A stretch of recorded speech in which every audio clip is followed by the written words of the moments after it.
RSS के संघ प्रमुख मोहन भागवत वो कह रहे हैं, उनके पास कोई गया होगा या नहीं गया होगा, तो मोहन भागवत ने बताया सोशल मीडिया में घूम रहा है कि कोई स्वयं सेवक संघ से पूछता है कि मैं स्वयं सेवक संघ में आया हूं तो मुझे क्या मिलेगा। तो मोहन भागवत ने बताया कि मैं कहता हूं कुछ नहीं मिलेगा, तुम्हारे पास जो कुछ है वो कुछ भी चला जाएगा, हिम्मत है तो आओ। संघ सेवकों को बर्बाद करने का काम है।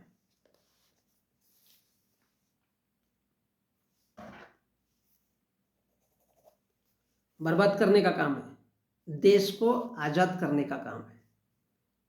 करना है तो करो। ये डरपोक लोगों का काम नहीं है, स्वार्थी लोगों का काम नहीं है।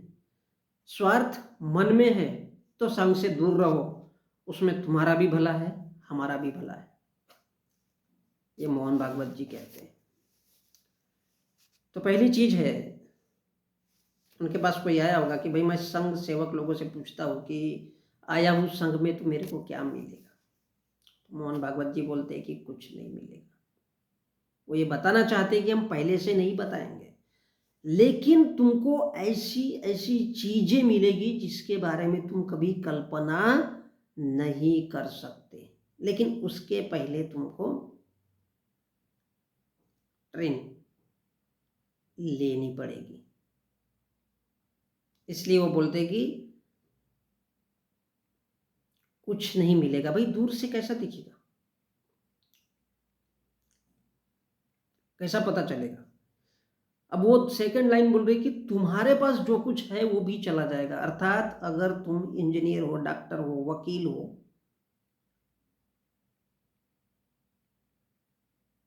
या कहीं मंत्री संतरी हो, जो कुछ भी हो, या कहीं कारोबार करते हो एंड सो ऑन, कुछ भी हो, मजदूर हो सकते हो, किसान हो सकते हो, या कोई महिला हो सकती है, तो तुम्हारे पास ये जो डिग्रियां है, अब तक जो तुम लोगों ने नॉलेज लिया वो हमारे किसी काम का नहीं है।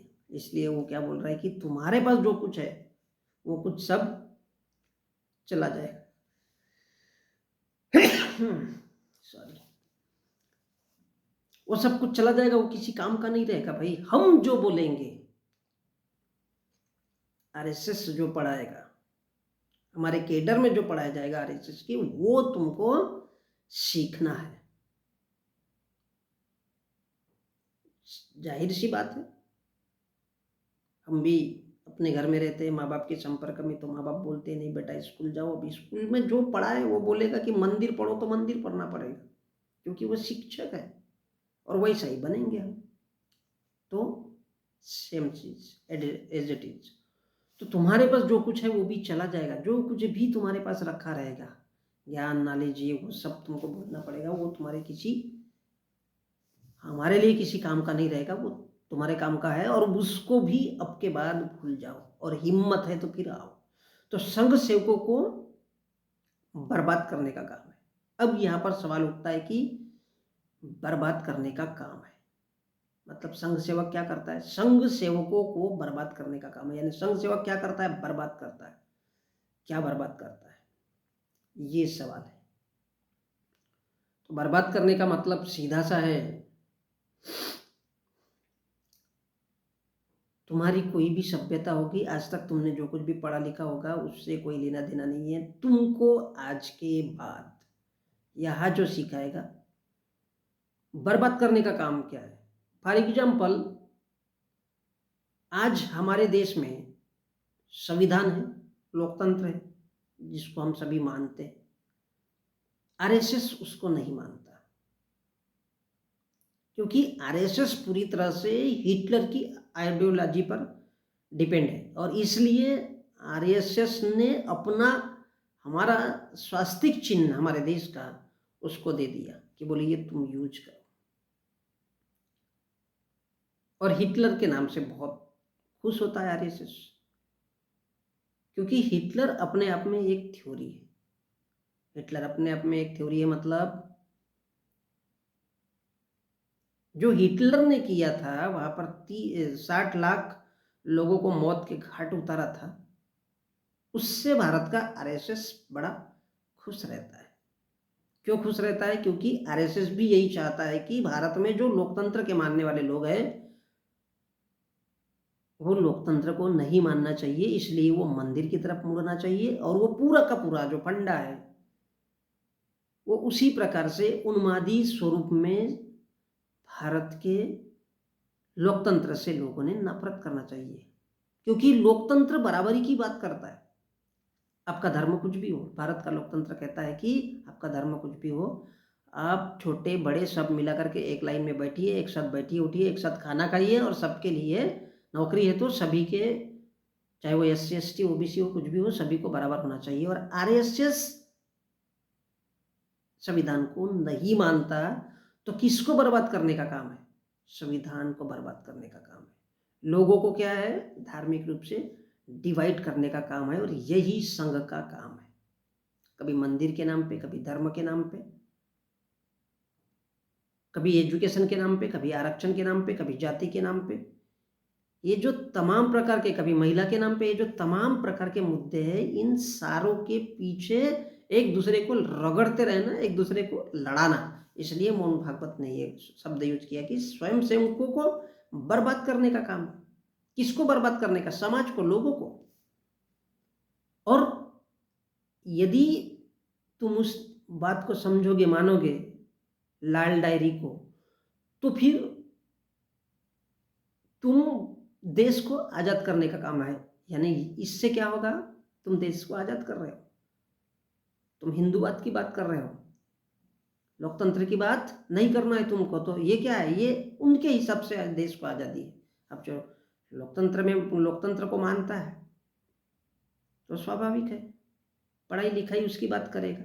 आरएसएस कहता है लोग पढ़ना लिखना नहीं चाहिए, और अगर पढ़ते लिखते हैं तो फिर संस्कृत में, तो संस्कृत में क्या है? एक अलग ही चीज है। तो इसलिए कहता है कि स्वयं सेवकों को बर्बाद करने का काम है और देश को आजाद करने का काम है।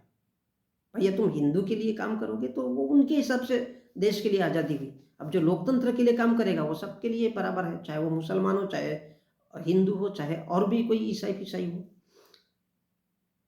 और इसलिए वो कहता है कि काम करना है तो करो, करना है तो करो। ये डरपोक लोगों का काम नहीं है, क्योंकि समाज में तांडव भी मचाना पड़ेगा। हो सकता है तुमको कहीं बम ब्लास्ट भी करना पड़े, कहीं तलवार निकालना पड़े, कहीं झंडा निकालना पड़े, भरपूर पैसा दिया जाएगा, क्योंकि ये स्वार्थी लोगों का काम नहीं है समाज के लिए मरना। और यही धर्म भी कहता है। धर्म क्या है? एक धारणा, एक कॉन्सेप्ट बोल दिया, उसको मारना है, मतलब धर्म ही है।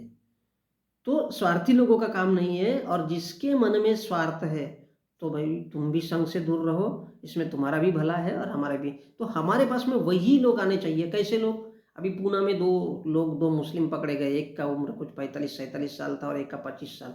वो कहाँ के थे? बांग्लादेश के थे। अब वो पूना में आए, पूना में रह रहे, वो वहां से भी तड़ीपा रहे। कहाँ से? बांग्लादेश में। उनके ऊपर केस है गवर्नमेंट का किया हुआ। अब जब उन लोगों ने अपने बांग्लादेश में गलत काम किया, अब वो यहाँ पर पुणे में रह रहे, मुंबई में पनवेल में थे वो, और पुणे से उनको गिरफ्तार किया गया। तो NRC या CAA किन लोगों के लिए? कि ऐसे ही पाकिस्तान या बांग्लादेश के लोग यदि भारत में आएंगे और उनके ऊपर भी चूंकि बांग्लादेश में कार्रवाई की हुई है, तो ऐसे लोग इस देश में तांडव मचाएंगे। किस काम में आएंगे? इस देश में हल्ला गुल्ला। तो ये उनके समाज के काम आएंगे। इसलिए वो बोलते हैं कि स्वार्थी लोगों का काम नहीं है। उनको कैसे लोग चाहिए? ऐसे लोग चाहिए जो खुरापाती है, जो किसी का भी कत्ल कर सकते हैं, जो किसी का भी कत्ल कर सकते हैं, मतलब उनके लिए काम के लिए है। तो वो क्या करेंगे? भारत के लोकतंत्र को किसी भी तरह से छिन्न भिन्न करने के लिए अपना योगदान देंगे। समाज में तांडव, आतंक। अब आतंक शब्द मुझे नहीं लगता कि इससे पहले बहुत ज़्यादा इस्तेमाल होता था, लेकिन आजकल पिछले 10 सालों में इतना ज़्यादा आतंक पाकिस्तानी हो गया कि समझ में ही नहीं आता। तो इसीलिए कि छोटे तबके के लोग इस देश में एससी एसटी ओबीसी के लोग और भारत का मुसलमान विशेष करके पढ़ना लिखना नहीं चाहिए, क्योंकि पढ़ेगा लिखेगा तो बहुत बड़ा खतरा भारत के हिंदुज़म के लिए बनेगा, क्योंकि वो नौकरियों में जाके बैठेगा। और हिंदुज़म ये चाहता है कि जितना ज़्यादा गरीबी भूखमरी बढ़ी रहे, हिंदुज़म अर्थात वही आरएसएस की थ्योरी। अब उसके लिए लोगों को इतना भड़का करके उनको इमोशनली बनाया जाता है कि वो मरने मिटने को तैयार रहता है, क्योंकि वो उस धर्म में डूबा हुआ है। तो ये क्यों है? तो यहाँ पर रामचरितमानस है, रामायण। अब देखिए, हम लोगों को, मेरे जैसे इंसान को भी मन में खोट नहीं है कि मैं किसी धर्म के ऊपर टिप्पणी करूं, मेरे को शौक नहीं है, लेकिन आज वातावरण ही बना दिया गया है। रामचरितमानस पृष्ठ क्रमांक 986, दुआ नंबर 99, छंद नंबर 6, और उसको बोला जाता है उत्तरकांड। यहाँ पे लिखा हुआ है, अदम जाति में विद्या पाया, भयहूं यथा अहि दूध पिलाया। अर्थात शूद्र को शिक्षा का अधिकार नहीं होना चाहिए। शूद्र अर्थात कौन? भारत का ओबीसी, तेली, अहीर, तंबोली, पासवान, मूसर, क्या क्या है, लोधी, कुर्मी। तो शूद्र को, ये सारे के सारे जो शूद्र है, आदिवासी वगैरह, तो ये शूद्र को शिक्षा नहीं देना चाहिए। माधव गोलवलकर ने भी कहा था, बोले शूद्र क्या हल चलाने जाएंगे क्या? कहाँ पे संसद में हल चलाएंगे क्या? बोले वहां पर।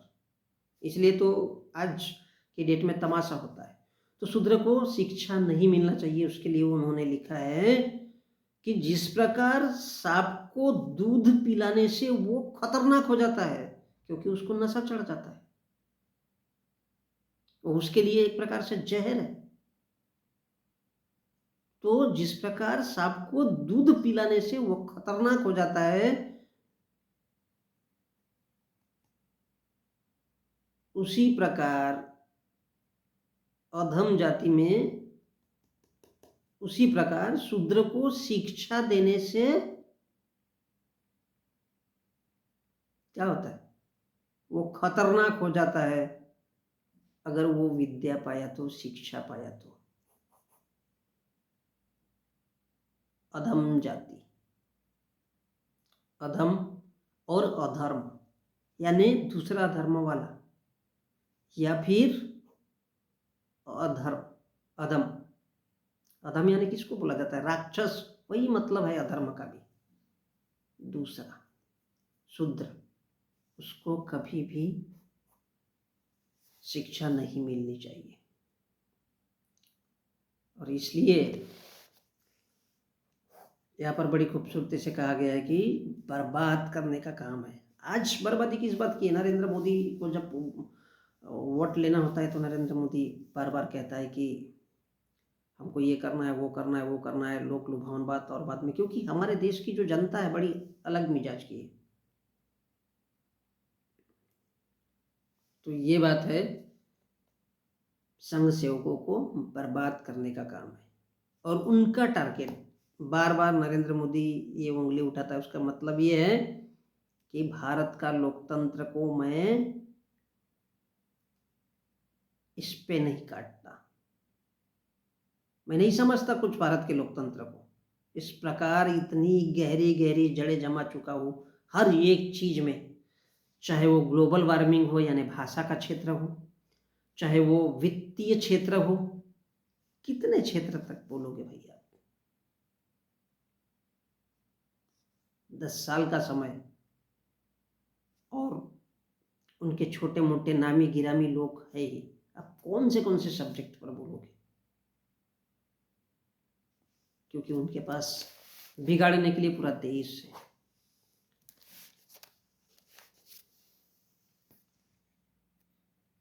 तो जिस प्रकार सांप को दूध पिलाने से खतरनाक होता है, उसी प्रकार शूद्र को भी विद्या देने से वो भी खतरनाक होता है।